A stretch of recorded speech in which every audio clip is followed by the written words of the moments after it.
Lord. Praise the Lord. அன்பான சகோதர சகோதரிகளே, உங்கள் எல்லாருக்கும் வணக்கம். வணக்கம். இந்த அருமையான புதிய நாளுக்காகவும் ஆண்டவருடைய வார்த்தையை தியானிக்க நம்ம ஒன்னா சேர்ந்திருக்கிற இந்த வாய்ப்புக்காகவும் முதல்ல இறைவனுக்கு நன்றி சொல்லுவோம். வாங்க ஒரு சின்ன ஜெபத்தோட ஆரம்பிக்கலாம். அன்பு தந்தையே, இந்த புதிய நாளுக்காக, இந்த புதிய வாய்ப்புக்காக உமக்கு நன்றி செலுத்துகிறோம். கடந்த இரவில் எங்களை பாதுகாத்து மீண்டும் ஒரு முறை உமது வார்த்தையை தியானிக்க நீர் கொடுத்த இந்த அருமையான தருணத்திற்காக உம்மை போற்றுகிறோம். ஆம் தந்தையே. எங்களது எண்ணங்கள், வார்த்தைகள், செயல்கள் அனைத்தையும் உமக்கு பிரியமானதாக மாற்றி அருளும். இன்று நாங்கள் தியானிக்கும் வார்த்தைகள் எங்கள் உள்ளத்தில் ஆழமாக பதிந்து எங்கள் வாழ்வை மாற்றும் சக்தியாக விளங்கச் செய்தருளும். இந்த மன்றாட்டை எங்கள் சகோதரராகிய இயேசுவின் பேரில் உம்முன் வைக்கிறோம் அப்பா. ஆமென். இன்று நாம பார்க்க போற வாசகங்கள் தன்னை முன்னிலைப்படுத்தாம உண்மையான ஒருத்தருக்கு வழிகாட்டுறது பத்தி பேசுது. திருமுழுக்கு யோவானோட பணிவாழ்வையும் கிறிஸ்துவோட உண்மையான அடையாளத்தையும் நமக்கு தெளிவா காட்டுது. இத பத்தி நாம இன்னைக்கு ஆழமா பார்க்கலாம். சரி, நாம வாசகத்துக்குள்ள போகலாம். யோவான் நற்செய்தி ஒரு முக்கியமான கேள்வியை நமக்கு முன்னாடி வைக்குது. நீர் யார் அல்லது நீங்க யாரு? இந்த கேள்விக்கு நம்முடைய பதில் என்ன? நம்முடைய அடையாளம் என்ன? நம்முடைய உண்மையான நோக்கம் என்ன? இந்த கேள்விகளுக்கு ஒரு அற்புதமான பதில திருமுழுக்கு யோவானோட வாழ்க்கையிலிருந்து நம்ம இன்னைக்கு கத்துக்க போறோம். யோவான் நற்செய்தி முதல் அதிகாரம் 19 முதல் 28 வரையிலான வசனங்களை தான் நாம் இன்னைக்கு ஆழமாக பார்க்க போறோம். இந்த வாசகத்தோட பின்னணியை நாம கொஞ்சம் புரிஞ்சுக்கணும். அந்த காலகட்டத்துல திருமுழுக்கு யோவான் ஒரு பெரிய சக்தியா உருவாகிட்டு இருந்தார். மக்கள் கூட்டம் கூட்டமா யோர்தான் நதிக்கு போறாங்க. அவரோட பேச்சுல ஒரு நெருப்பு இருந்துச்சு. மனம் திரும்புங்கள், விண்ணரசு நெருங்கி வந்து விட்டதுன்னு அவர் சொன்னது மக்களின் இதயங்களை உழுக்குச்சு. இது எருசலேம்ல இருந்த யூத மத தலைவர்களுக்கு, அதாவது குருக்களுக்கும் லேவியர்களுக்கும் ஒரு விதமான பதற்றத்தை கொடுத்துச்சு. ஆமா, இவன் யாரு திடீர்னு எல்லாரையும் தம்பக்கம் இழுக்கிறானேன்னு ஒரு குழப்பம் இருந்திருக்கும் இல்லையா? நிச்சயமா. அவங்க பார்வையில இவன் ஒரு அரசியல் புரட்சியை உண்டாக்க போறானோ இல்ல மதத்துல ஒரு புது குழப்பத்தை உருவாக்க போறானோன்னு ஒரு பயம். அதனால இவரோட உண்மையான அடையாளம் என்னன்னு தெரிஞ்சுக்க ஒரு அதிகாரப்பூர்வமான குழு அனுப்புறாங்க. அவங்க போய் கேட்கிற முதல் கேள்விதான் இந்த வாசகத்தோட தொடக்கமே. நீர் யார்? சரி, இப்போ அந்த உரையாடலுக்குள்ளே போவோம். யோவான் எப்படி பதில் சொல்றாருன்னு பார்க்கலாம். வந்தவங்க கேட்டதும் அவர் கொஞ்சம் கூட யோசிக்காம, ரொம்ப மறைக்காம வெளிப்படையா சொல்றாரு, நான் மெசியா அல்ல. இதுதான் அவரோட முதல் பதில். ரொம்ப நேரடியாவும் திட்டமட்டமாவும் இருக்கு. ஆமா, இது ஒரு சாதாரண விஷயம் இல்ல. அந்த நேரத்துல மக்கள் எல்லோரும் ஒரு மீட்பருக்காக, அதாவது மெசியாவுக்காக ஏங்கிட்டு இருந்தாங்க. உரோகியர்களோட ஆட்சிக்கு கீழே கஷ்டப்பட்டுட்டு இருந்த மக்களுக்கு தங்களை விடுவிக்க ஒரு தலைவர் வருவார்னு ஒரு பெரிய எதிர்பார்ப்பு இருந்துச்சு. யோவானோட தோற்றமும் பேச்சும் செயல்களும் அவர்தான் அந்த மெசியாவோன்னு பலரை நினைக்க வச்சிருக்கும். அந்த பட்டத்தை தனக்கு சூட்டிக்கொள்ள அவருக்கு ஒரு அருமையான வாய்ப்பு இருந்துச்சு. ஆனா அவர் அந்த புகழின் வாசலையே மிதிக்கல. தனக்கு சேராத ஒரு பெருமை தனக்கு வேண்டான்னு ரொம்ப தெளிவா மறுக்கிறார். இதுல எனக்கு ஒரு கேள்வி வருது. அவரோட பதில்கள் ரொம்ப சுருக்கமா இருக்கு. அப்படியானால் நீர் எலியாவான்னு கேக்குறாங்க. அதுக்கு அவர் நான் அல்லன்னு சொல்றாரு.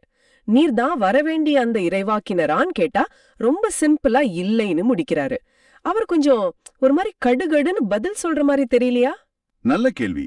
மேலோட்டமா பார்த்தா அப்படி தெரியலாம். ஆனா அதுக்குள்ள ஒரு ஆழமான காரணம் இருக்கு. அவங்க கேட்ட கேள்விகள் யதார்த்தமா கேட்கப்படல. அவங்க கையில ஒரு செக்லிஸ்ட் இருக்கு. மலாக் இறைவாக்கினர் நூல்ல ஆண்டவரோட வருகைக்கு முன்னாடி எலியா திரும்பவும் வருவார்னு ஒரு இறைவாக்கு இருக்கு. அதே போல இணைச்சட்ட நூல்ல மோசைய போல ஒரு பெரிய இறைவாக்கினர் வருவார்னு சொல்லப்பட்டிருக்கு. அவங்க அந்த செக்லிஸ்ட்ல யோவான பொருத்த பாக்குறாங்க. ஓ, அப்போ அவங்க அவரை ஒரு குறிப்பிட்ட பெட்டிக்குள்ள அடைக்க பாக்குறாங்க. அதேதான். ஆனா யோவான் அந்த எந்த பெட்டிக்குள்ளேயும் அடங்க மறுக்கிறார். அவரோட இல்ல, நான் அல்லங்கிற பதில்கள் முரட்டுத்தனம் இல்ல. அது ஒரு அறுவை சிகிச்சை மாதிரி. மக்கள் மனசுல அவரை பத்தி உருவாகி இருந்த தவறான அடையாளங்களை அவர் துல்லியமா வெட்டி எறிகிறார். ஏன்னா அவரோட பணி இது எல்லாத்தையும் விட வித்தியாசமானது, தனித்துவமானதுன்னு அவருக்கு நல்லா தெரியும். இது அவரோட பணி குறித்த தெளிவையும் ஆழமான தாழ்ச்சியையும் காட்டுது. சரி, இப்போ அவங்க பொருள் எழுந்துடுறாங்க. நீங்க யாருன்னே சொல்லுங்க, எங்களை அனுப்புனவங்களுக்கு நாங்க ஒரு பதில் சொல்லணும்ல, உங்களை பத்தி நீங்க என்ன சொல்றீங்கன்னு கேக்குறாங்க.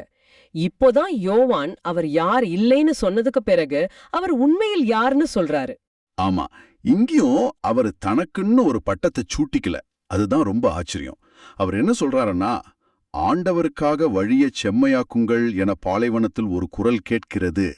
என்று இறைவாக்கினர் எசாயா சொன்னது என்னை பற்றித்தான் என்கிறார். இது எவ்வளவு ஆழமான ஒரு பதில் பாருங்க. தன்னை ஒரு தலைவராகவோ மீட்பராகவோ சொல்லிக்கல, வெறும் ஒரு குரல்னு சொல்றாரு. ஒரு குரல். இது கேட்கவே ரொம்ப வித்தியாசமா இருக்கு. ஒரு குரலோட வேலை செய்திய சொல்றது மட்டும்தான். செய்தி தான் முக்கியம், குரல் இல்ல. உதாரணத்துக்கு ஒரு முக்கியமான அறிவிப்பு வருதுன்னா நாம அந்த செய்தியை கவனிப்போமே தவிர அந்த அறிவிப்பாளரோட குரல் எப்படி இருந்துச்சுன்னு ஆராய்ச்சி பண்ண மாட்டோம். மிகச்சரியா சொன்னீங்க. யோவான் அதத்தான் சொல்றார். நான் ஒரு கருவி மட்டுமே, எனக்கு பின்னாடி வர அந்த மாபெரும் செய்தி தான் முக்கியம், நான் அந்த செய்திக்கு வழியை சரி பண்ற மாஸ்டேன்னு சொல்றாரு.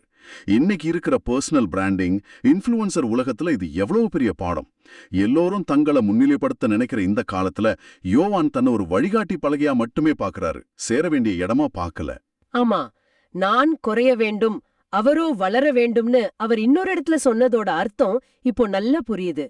அவர் மக்களை தன் பக்கம் இழுக்கல, இயேசு கிட்ட வழி நடத்துறாரு.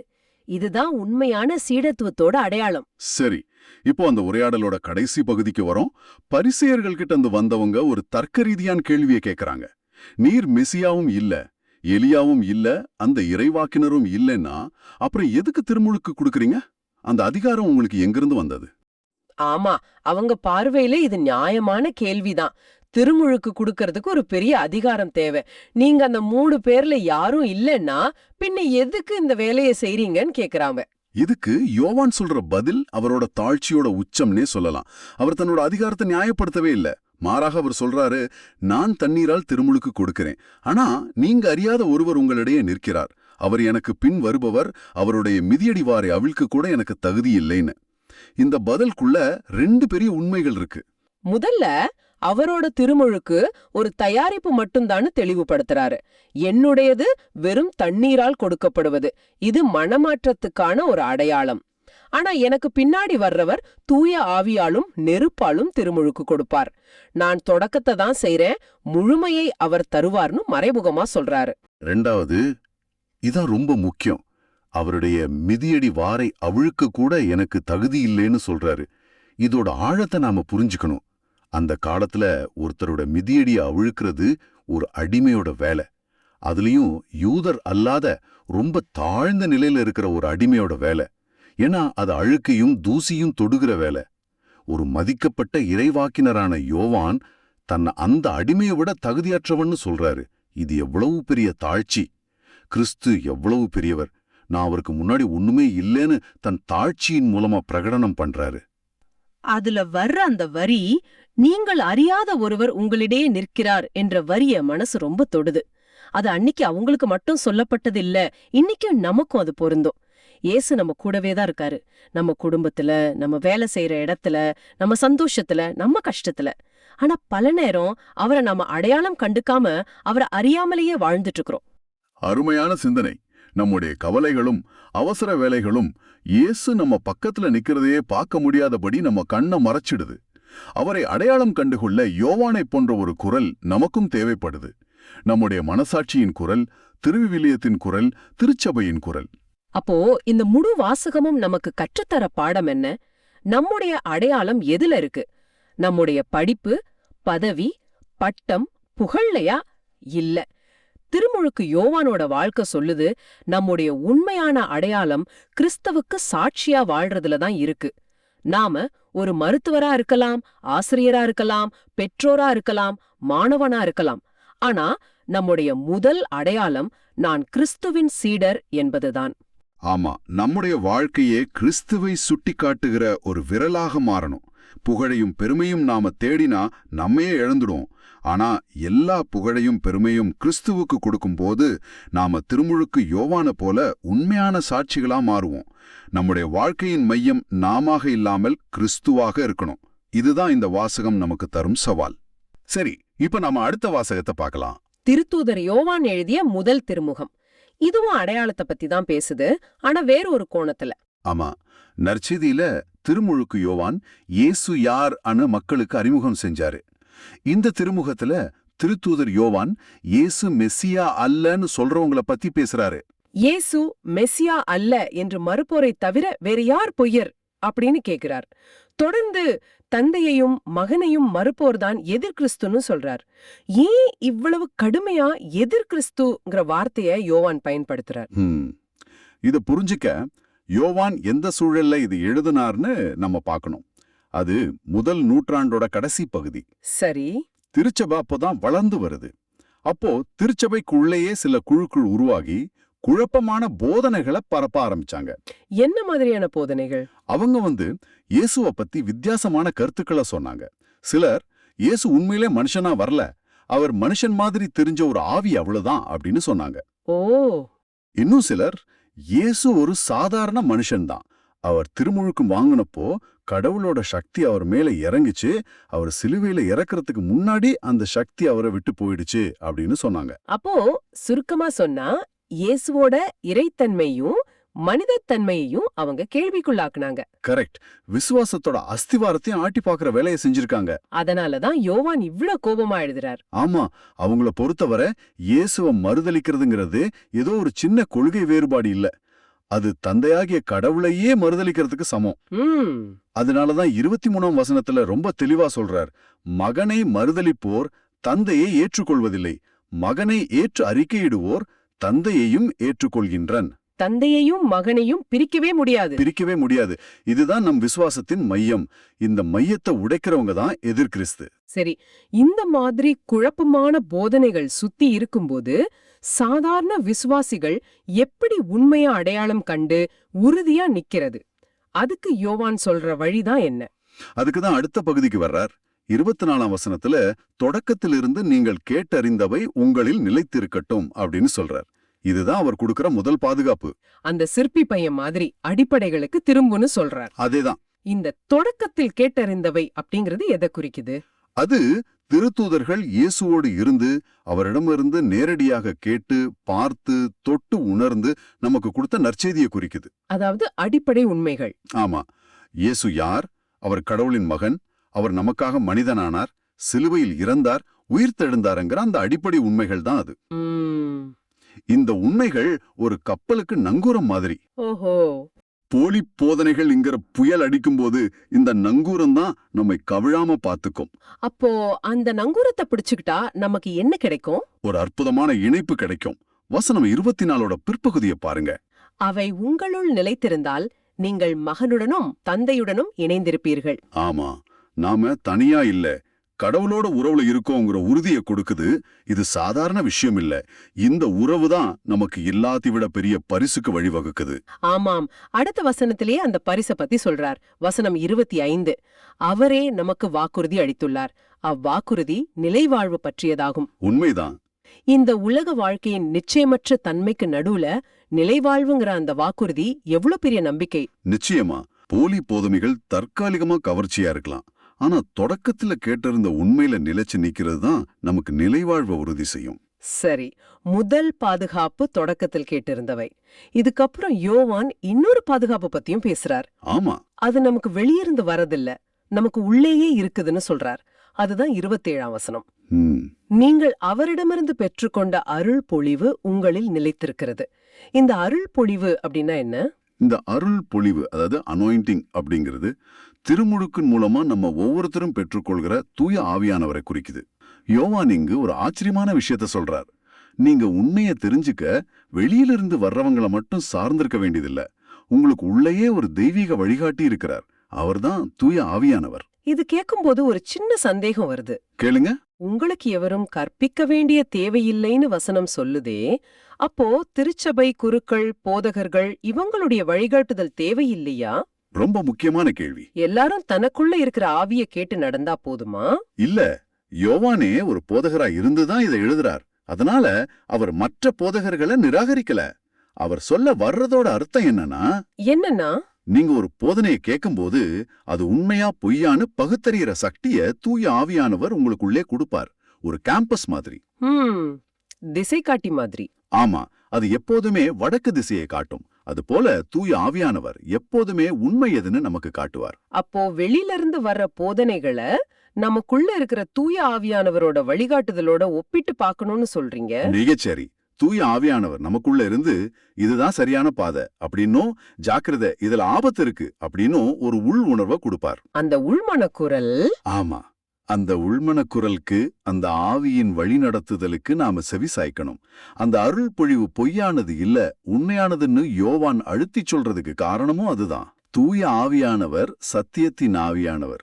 அவர் நம்மை ஒருபோதும் ஏமாற்ற மாட்டார். ஆக நமக்கு 2 பெரிய பாதுகாப்பு இருக்கு. ஒன்னு, திருச்சபை மூலமா நமக்கு கொடுக்கப்பட்ட தொடக்கத்தில் கேட்டறிந்த நற்செய்தி. சரி. இன்னொன்னு, நமக்குள்ளேயே இருந்து வழிகாட்டுற தூய ஆவியானவர். இந்த 2ஐயும் பிடிச்சுக்கிட்ட வாழும்போது நம்ம பாதுகாப்பா இருக்கலாம். ஆமா, இந்த 2 பாதுகாப்போடும் கிறிஸ்துவோடு இணைந்து வாழும்படிதான் யோவான் நம்ம அழைக்கிறார். அதுதான் இந்த வாசக பகுதியோட நிறைவான அழகான அழைப்பு. 28ஆம் வசனம். ஆகவே பிள்ளைகளே, அவரோடு இணைந்து வாழுங்கள். ஒரு தகப்பன் பிள்ளைங்கள் கிட்ட பேசுற மாதிரி அன்பா சொல்றார். எதுக்காக அப்படி வாழணும்னு காரணத்தையும் சொல்றார். சொல்லுங்க. அவர் தோன்றும் போதும் நாம் உறுதியான நம்பிக்கை கொண்டிருக்கவும், அவருடைய வருகையின் போது வெட்கி விலகாதிருக்கவும் இது உதவும். இந்த வரிய கொஞ்சம் விளக்க முடியுமா? இதுதான் இந்த முழு வாசகத்தோட நோக்கத்தையும் விளக்குற பகுதி. ஓஹோ. நாம ஏன் அடிப்படைகள்ல உறுதியா இருக்கணும், ஏன் போலி போதனைகளை விட்டு விலகணும், ஏன் தூய ஆவியை கேட்கணும், இது எல்லாத்துக்கும் காரணம் கிறிஸ்துவின் 2ஆம் வருகைக்கு நம்மை தயார் செய்யதான். அவருடைய வருகையின் போது வெட்கி விலகாதிருக்க அப்படின்னு சொல்றாரே, அது எதை குறிக்குது? ஒரு பரீட்சைக்கு நல்லா படிக்காம போன மாணவன் வாதியார பார்க்கும்போது பயந்து ஒளிவான் இல்லையா? ஆமா. அது மாதிரி நாம கிறிஸ்துவோட போதனைகளை பின்பற்றாம குறுக்கு வழியில போயிருந்தா அவர் வரும்போது நம்மால அவர முகத்தை நம்பிக்கையோட பார்க்க முடியாது. ஒருவித குற்ற உணர்ச்சி, வெட்கம், பயம் இருக்கும். ஆமா, நாம அவரிடமிருந்து ஓடி ஒளிய நினைப்போம். அப்போ அவரோட இணைந்து வாழ்ந்தா, நாம அவரோடு இணைந்து அவருடைய வார்த்தைகளின்படி வாழ்ந்திருந்தா அவருடைய வருகை நமக்கு பயத்தை கொடுக்காது. அது ஒரு கொண்டாட்டமா இருக்கும். ரொம்ப நாள் பிரிஞ்சு இருந்த நம்ம அன்பான ஒருத்தரை சந்திக்க போற மாதிரி ஒரு மகிழ்ச்சியும் ஆவலும் இருக்கும். நான் உமக்காகத்தான் வாழ்ந்தேன் ஆண்டவரே, இதோ நான் இருக்கிறேன் அப்படின்னு ஒருவித திட நம்பிக்கையோட அவர் முன்னாடி நிக்க முடியும். வெக்கம் இருக்காது, பெருமிதம் இருக்கும். கரெக்ட். அப்போ கிறிஸ்தவ வாழ்வுங்கிறது வெறும் இந்த உலகத்துல வாழ்ந்துட்டு போறதில்ல. அது கிறிஸ்துவின் வருகைக்காக நம்மள தயார்படுத்துற ஒரு பயணம். நிச்சயமா. அந்த பயணத்துல தடுமாறாம இருக்கத்தான் தொடக்கத்திலிருந்து கேட்டறிந்த நற்செய்திங்கிற வரைபடமும் தூய ஆவியானவருங்கிற திசை காட்டியும் நமக்கு கொடுக்கப்பட்டிருக்கு. Map and compass. ஆமா, இந்த 2ஐயும் பயன்படுத்தி கிறிஸ்துவோட இணைந்து வாழ்ந்தா நமது பயணம் இலக்கை அடையும். அவருடைய வருகை நமக்கு அச்சம் தருவதாக அல்ல, ஆனந்தம் தருவதாக அமையும்.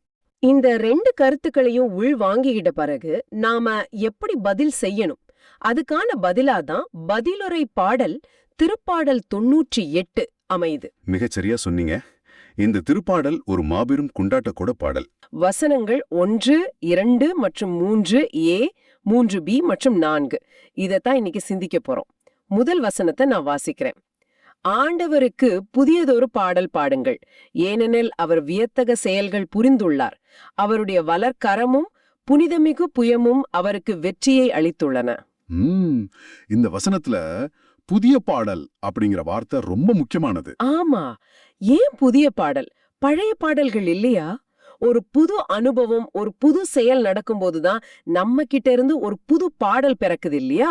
அது வெறும் இசை இல்ல, அது அனுபவத்தோட வெளிப்பாடு. மிக சரியா சொன்னீங்க. அந்த புதிய பாடலுக்கான காரணத்தை அந்த வசனமே சொல்லுது. வியத்தக செயல்கள். ஆண்டவர் செஞ்ச அந்த பெரிய செயல்கள் தான் அந்த பாடலை உருவாக்க தூண்டுது. இஸ்ரேல் மக்கள் பாபிலோனுக்கு அடிமைகளா போயிருந்தாங்க. ஆமா, பல வருஷங்கள். பல வருஷங்களுக்கு பிறகு அவங்க திரும்பி வர்றாங்க. அந்த விடுதலை, அதுதான் இங்க வியத்தக செயல். அது அவங்களுக்கு ஒரு தேசிய மறுபிறப்பு மாதிரி. அப்ப அந்த பின்னணிய பாக்கும்போது இது வெறும் தனிநபர் பாடுற பாடல் இல்ல, ஒரு தேசமே பாடுற விடுதலை பாட்டு. கரெக்ட். அதோட அவருடைய வலக்கரமும் புனிதமிகு புயமும்னு சொல்றத பாருங்க. இது சும்மா ஒரு கவிதைக்காக சொல்லப்படல. அந்த காலத்துல அசீரிய, பாபிலோனியா மன்னர்கள்லாம் தங்களோட வலிமையான கரம்தான் ஜெயிச்சதுன்னு பெருமை பேசுவாங்க. ஓ, அப்ப திருப்பாடல் ஆசிரியர் அந்த பேரரசுகளோட அதிகார மொழியையே எடுத்து அத ஆண்டவருக்கு பயன்படுத்துறார். ஆமா, உங்க ராஜாக்களோட கையில எங்க கடவுளோட கைதான் உண்மையான வெற்றிக்கு காரணம்னு ஒரு பெரிய அரசியல் பிரகடனத்தையும் செய்யறார். ரொம்ப ஆழமான பார்வை. சரி, அந்த வியத்தகு செயல் நடந்துடுச்சு, ஒரு புதிய பாடல் பிறந்துடுச்சு. இதோட தாக்கம் என்ன? அடுத்த வசனங்கள் அதுதான் சொல்லுதுன்னு நினைக்கிறேன். ஆமா, நான் வாசிக்கிறேன். ஆண்டவர் தம் மீட்பை அறிவித்தார், பிற இனத்தார் கண் முன்னே தம் நீதியை வெளிப்படுத்தினார். இஸ்ரேல் வீட்டாருக்கு வாக்களிக்கப்பட்ட தமது பேரன்பையும் உறுதிமொழியையும் அவர் நினைவு கூர்ந்தார். இங்குதான் இந்த திருப்பாடல் ஒரு பெரிய பாய்ச்சலை நிகழ்த்துது. இது இஸ்ரேலியர்களோட விஷயம் மட்டும் இல்லாம ஒரு உலகளாவிய நிகழ்வா மாறுது. ஆமா, அறிவித்தார், வெளிப்படுத்தினார், இந்த வார்த்தைகள்லாம் ரொம்ப முக்கியம்.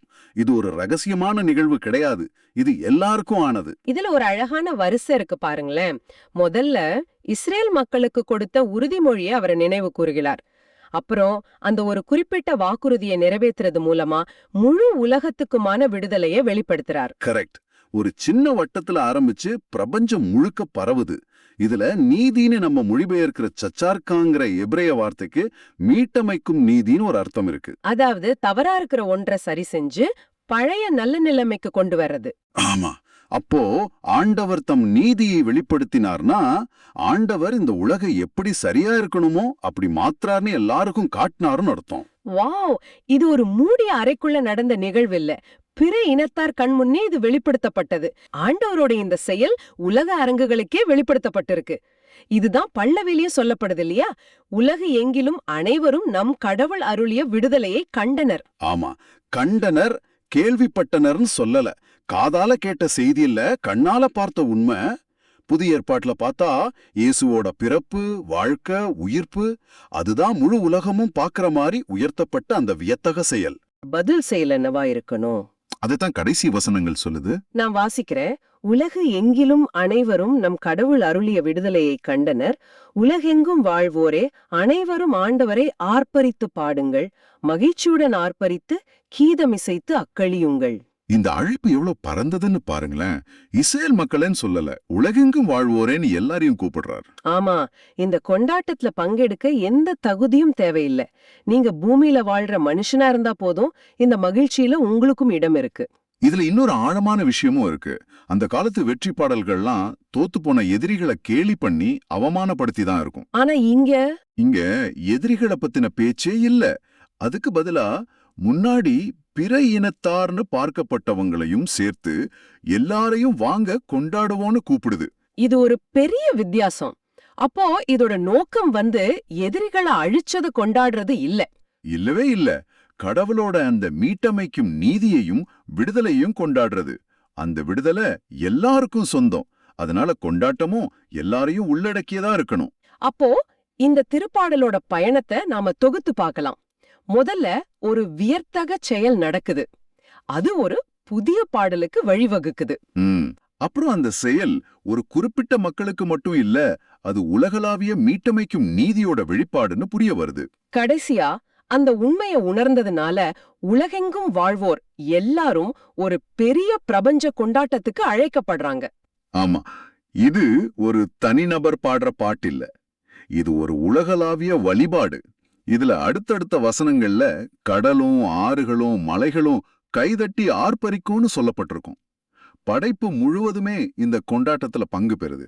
நம்மளோட தனிப்பட்ட கவலைகளுக்கு மத்தியிலையும் இந்த பிரபஞ்ச கொண்டாட்டத்துல நாமளும் ஒரு குரல்னு இந்த திருப்பாடல் நமக்கு ஞாபகப்படுத்துது. ஆமா, இன்னைக்கு நம்ம பார்த்த இந்த ஆழமான பார்வை வழியா இது வெறும் கடந்த கால வெற்றி பாடல் மட்டும் இல்ல, எதிர்காலத்துல வரப்போற முழுமையான கடவுளோட ஆட்சிய பத்தின ஒரு நம்பிக்கை கீதமாவும் இருக்கு. கிறிஸ்தவ வாழ்வுங்கிறது வெறும் சட்டதிட்டங்களையும் கடமைகளையும் பின்பற்ற ஒரு சோகமான பயணம் இல்ல, அது கடவுளோட வியத்தகு செயல்களால நிறைஞ்ச ஒரு மகிழ்ச்சியான கொண்டாட்டம்.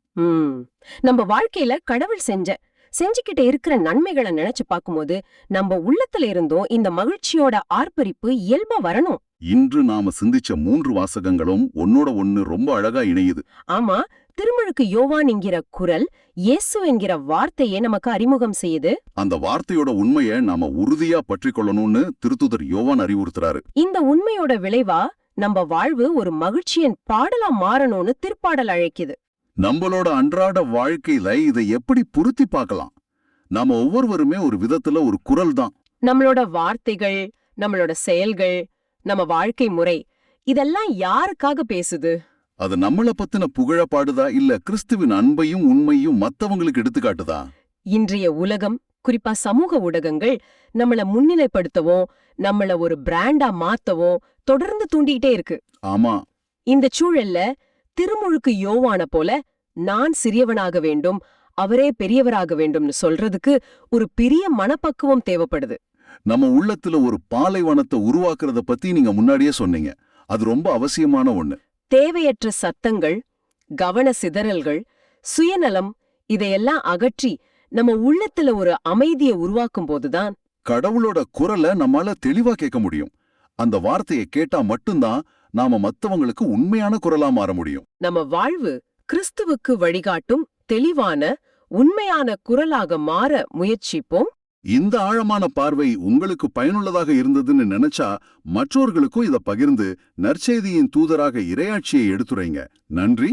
மீண்டும் நாளை சந்திப்போம். இயேசுவுக்கே புகழ். அன்னை மரியே வாழ்க.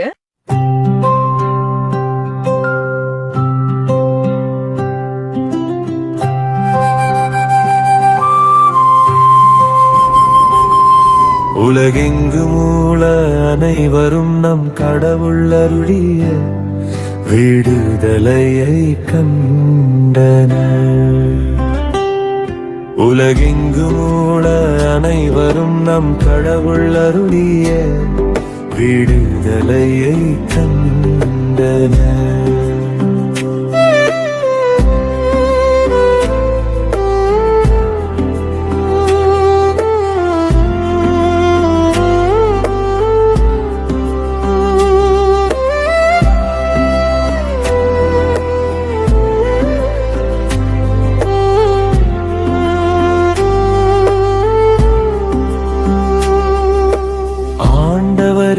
புதியதொரு பாடல் பாடுங்கள், ஏனெனில் அவர் வியத்தகு செயல்கள் புரிந்துள்ளார்.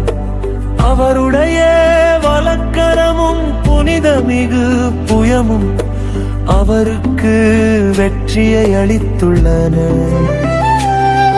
உலகெங்கும் உள்ள அனைவரும் நம் கடவுள் அருளிய விடுதலையை கண்டனர். உலகெங்கும் உள்ள அனைவரும் நம் கடவுள் அருளிய விடுதலையை கண்டனர்.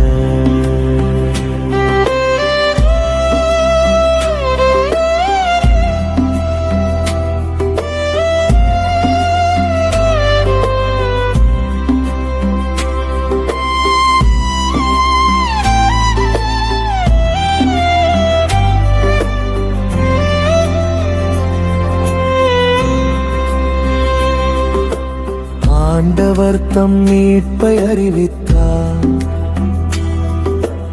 இறையினத்தார் கண் முன்னே தம் நீதியை வெளிப்படுத்தினார்.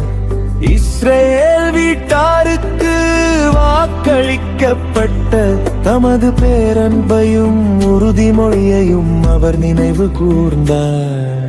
உலகெங்கும் உள்ள அனைவரும் நம் கடவுள் அருளிய விடுதலையை கண்டனர். உலகெங்கும் உள்ள அனைவரும் நம் கடவுள் அருளிய விடுதலையை கண்டனர்.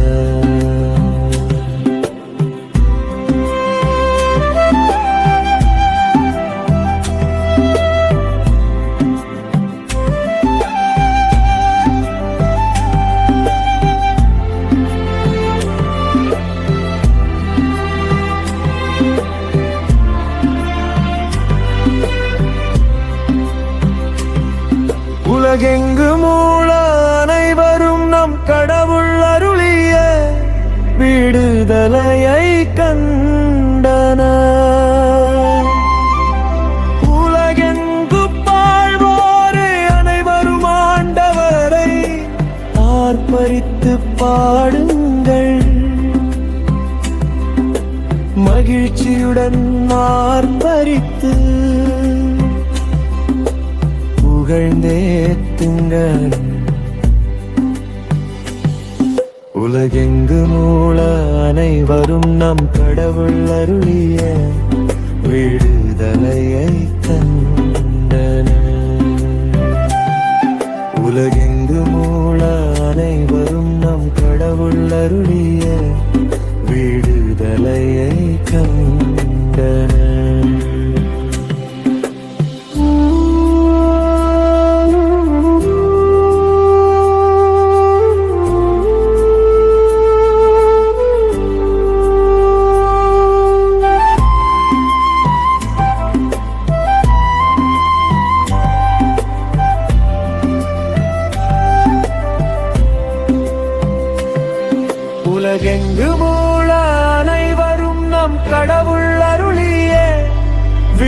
விடுதலை